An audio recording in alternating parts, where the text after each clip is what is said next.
Welcome to செண்டூஸ் kitchen. எங்களோட சேனலை subscribe பண்ணாதவங்க மறக்காமல் சப்ஸ்கிரைப் பண்ணிவிடுங்க.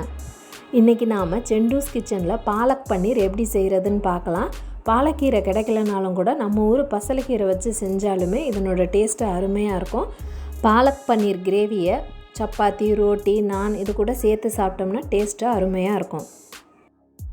தேவையான பொருட்கள்: பாலக்கீரை ஒரு கட்டு எடுத்துருக்கிறேன், பெரிய வெங்காயம் 1, தக்காளி 1, சோம்பு, மஞ்சத்தூள், மல்லித்தூள், மிளகாத்தூள், பூண்டு 3, கரம் மசாலா, இஞ்சி, வாசனைக்காக இந்த பொருட்கள்லாம் சேர்த்துருக்கேன். ஃபஸ்ட்டு பாலக்கீரையை நல்லா க்ளீன் பண்ணிவிட்டு ஹாட் வாட்டரில் சேர்த்து வேக வச்சு எடுத்துக்கிறலாம். அது கூட 3 பூண்டு, ஒரு துண்டு இஞ்சி சேர்த்து வேக வச்சுக்கிறணும். ஒரு 2 நிமிஷம் வெந்தால் போதும், ரொம்ப நேரம் வேக விடணுங்கிற அவசியம் இல்லை. இப்போ நல்லா வெந்துருச்சு. இப்போ ஸ்டவ்வை ஆஃப் பண்ணிவிட்டு இதை நம்ம ஃபில்ட்ரு பண்ணி எடுத்துக்கலாம். இந்த தண்ணியை வேஸ்ட் பண்ண தேவையில்லை, இந்த தண்ணியில் நிறைய சத்து இருக்குது. அதனால் இந்த பாலக்கீரையை மிக்சியில் அரைக்கும்போது ட்ரையாக இருக்கிற மாதிரி இருந்ததுன்னா இந்த தண்ணியை கூட யூஸ் பண்ணிக்கலாம். அப்படி இல்லைன்னா சப்பாத்திக்கு மாவு பிசையும் போது கூட இந்த தண்ணியை நாம் யூஸ் பண்ணிக்கலாம். இப்போ பாலக்கீரையை மிக்சியில் சேர்த்து நம்ம நல்லா ஆறுனதுக்கு அப்புறமா அரைச்சி எடுத்துக்கிறலாம். மை மாதிரி அரைச்சி எடுத்துக்கிறணும், அப்போ தான் கிரேவி நல்லா ஸ்மூத்தியாக இருக்கும்.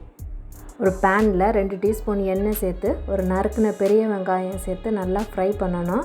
வெங்காயம் நல்லா வதங்கினோட 3 க்ரீன் சில்லி, ஒரு நறுக்கின தக்காளி, 1/2 டீஸ்பூன் உப்பு சேர்த்து நல்லா ஃப்ரை பண்ணணும்.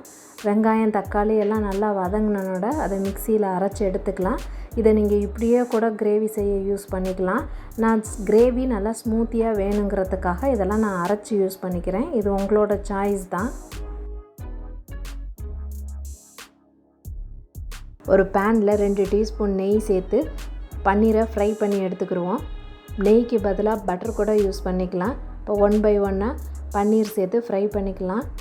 லைட்டாக ஃப்ரை பண்ணால் போதும், ரொம்ப ஃப்ரை பண்ணால் ஹார்ட் ஆயிரும் பன்னீர். இப்போ ஒரு பக்கம் நல்லா ஃப்ரை ஆகிடுச்சு, இன்னொரு பக்கம் திருப்பி போட்டு ஃப்ரை பண்ணி ஒரு பவுலில் தனியாக எடுத்து வச்சுக்கலாம். ஃபைனலாக ஒரு பேனில் 3 டீஸ்பூன் நெய் சேர்த்துக்கலாம்.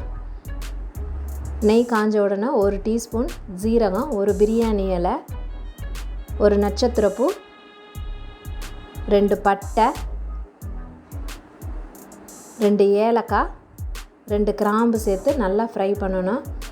இது நல்லா ஃப்ரை ஆன உடனே இது கூட நாம் அரைச்சி வச்சுருக்கிற வெங்காயம், தக்காளி சேர்த்து நல்லா மிக்ஸ் பண்ணி விட்டு இது கூட 1/2 டீஸ்பூன் மஞ்சத்தூள், 1 டீஸ்பூன் மிளகாத்தூள், 1 டீஸ்பூன் மல்லித்தூள், 1 டீஸ்பூன் கரம் மசாலா சேர்த்து நல்லா மிக்ஸ் பண்ணி விடணும். காரத்துக்கு ஏற்ப கூடவோ குறைச்சோ சேர்த்துக்கோங்க. அது கூட நம்ம அரைச்சி வச்சுருக்கிற பாலக்கீரையை சேர்த்து நல்லா மிக்ஸ் பண்ணி விட்டால் அந்த க்ரீனிஷாக ஆகிடும் அந்த கிரேவி. இது கூட நம்ம தேவைக்கேற்ப உப்பு சேர்த்து நல்லா மிக்ஸ் பண்ணி விட்டு இதை ஒரு 5 நிமிஷம் நம்ம வேக விடலாம். அப்போ தான் இந்த மசாலாவோட பச்சை வாசமெல்லாம் போகும். மசாலாலாம் நல்லா வெந்துருச்சு.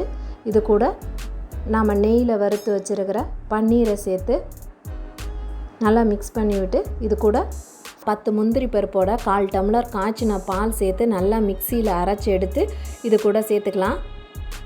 அப்படி இல்லைன்னா 2 டீஸ்பூன் தயிர் கூட சேர்த்துக்கலாம். சேர்த்து நல்லா மிக்ஸ் பண்ணி விட்டால் சுவையான பாலக் பன்னீர் கிரேவி ரெடி ஆகிடுச்சு. இந்த ரெசிபி உங்களுக்கு பிடிச்சிருந்ததுன்னா வீட்டில் ட்ரை பண்ணி பாருங்கள். மறக்காமல் செண்டூஸ் சேனலுக்கு சப்ஸ்கிரைப் பண்ணிவிடுங்க. தேங்க்யூ.